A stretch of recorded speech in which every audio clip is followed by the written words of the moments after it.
So this morning, I'm pretty sure I wrote the best song of my life. Oh, the best part of working from home is answering emails in your space pajamas. That's gold. That's solid gold. That's heavy, but malleable, precious. Anyway, it got me thinking that maybe I want to do a song about telecommuting. If you guys want to see that, click like on this video. Also click like on this video if you want me to just get straight to the girl kissing. So this is your opportunity to click This is your opportunity to click like right now. So in my time as a public LGBTQIA++++ figure, I've gotten a lot of requests about the first time I kissed a girl. And then I thought, sure, why not? Let's make a whole video about it. Basically the tale of my first lesbian, girl-on-girl, sexy booby-touching boobies kiss. Sorry, I went somewhere in my own head. Yeah, okay. Basically, the story of my first lesbian kiss goes like this. Oh, it was the spring of 2006. I was a sophomore at Berkeley, walking around, sniffing the air, smelling the flowers, and being so gay on the inside, but on the outside, so confused. I sat down in my Japanese class, and there was a girl who sat behind me. She was like, hey, I like your jacket. And I was like, I like everything about you.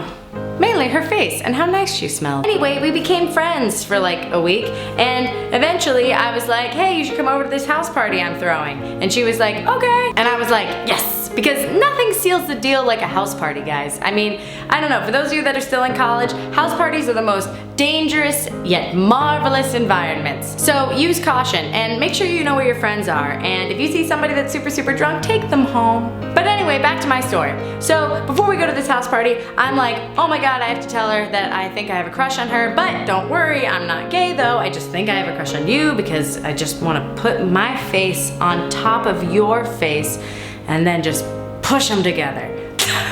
I'm so romantic. Anyway, so we start walking back to my place. I tell her, she's like, you know, I think maybe, maybe, who knows, let's go get drunk. And I was like, this is the dawn of a beautiful love story.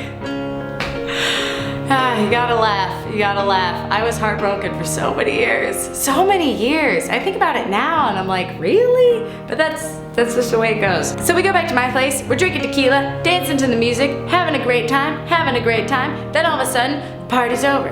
Oh my God, and I'm totally sober. Well, not really, but I felt really sober because I was so aware.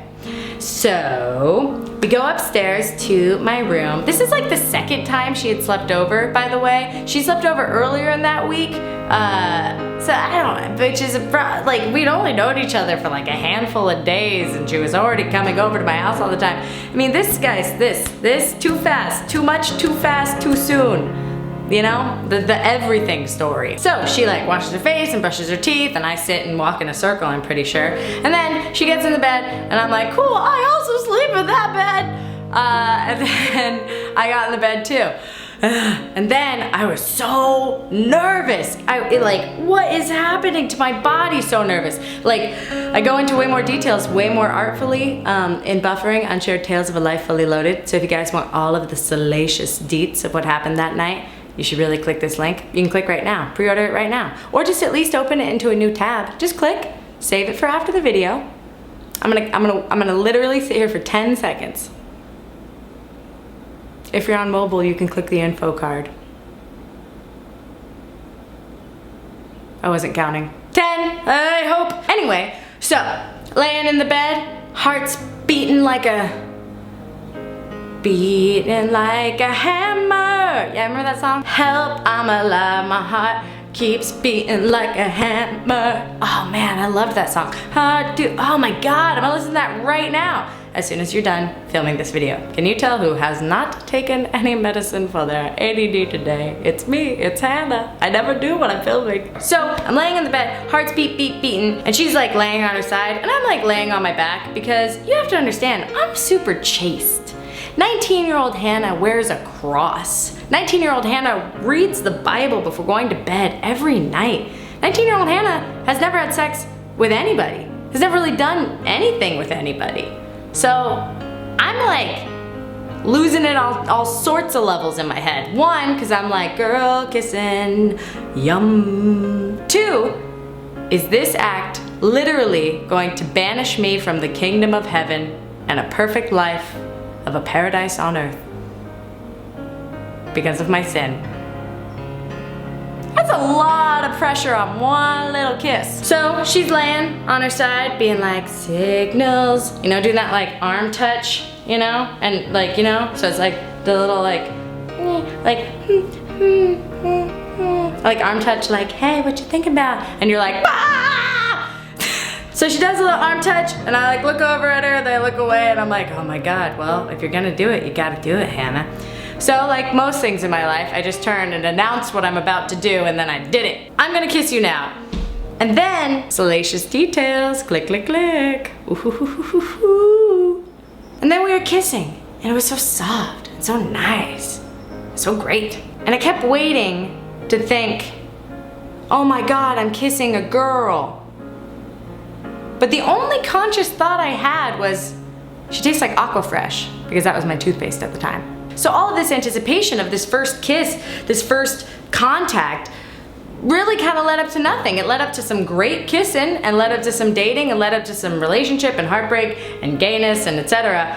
But there was never a time where I was like, she's a girl and I'm a girl. Ah! Oh, maybe a little bit when we had sex for the first time. But that's just because, you know, anybody with a naked person is gonna be like, you're naked, I'm also naked. Ah! In my opinion. So yeah, that's basically it. Let me check my notes. Ah, here we go. In my little brain, I kept searching for this moment of proof to ungay myself, thinking, okay, the longer I kiss her, at some point, I will be like, ew. But that moment never really came. And then in my time of trying to figure out my sexuality, I remember literally walking down the street and looking at a guy and looking at a girl and being like, who would you rather fuck? And it'd be like some old man and some like woman with her kids. And I'd be like, oh, I don't know, maybe I'm not gay, maybe I'm just acting out. Oh, this is all my fault. There's a lot of that in buffering, by the way. A lot. Hoo, hoo, hoo. Long story short, at the end of the day, you don't really want to play those kind of mind games with yourself. You don't want to play any mind games with yourself, actually. You just want to make this as solid a line of communication as possible. Because at the end of the day, the only person who's going to be in every relationship with you forever is you. Turns out. Oh, speaking of doing you, maybe we should talk about masturbation next time? Should that be a thing we talk about? Hey guys, thank you so much for watching. If you guys like this video and want to see more videos on the topics of love and sexuality and being a giant lesbian, etc., click like, but also share this video. Share it with your friends. Let them know. Be like, ha ha ha, perhaps I too would like to kiss a girl. Here's a fun, safe way to do it. My name is Hannah, and people...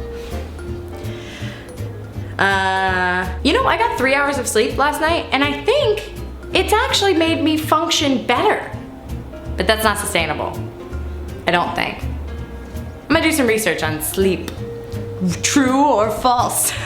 Okay, mwah. Have a great day.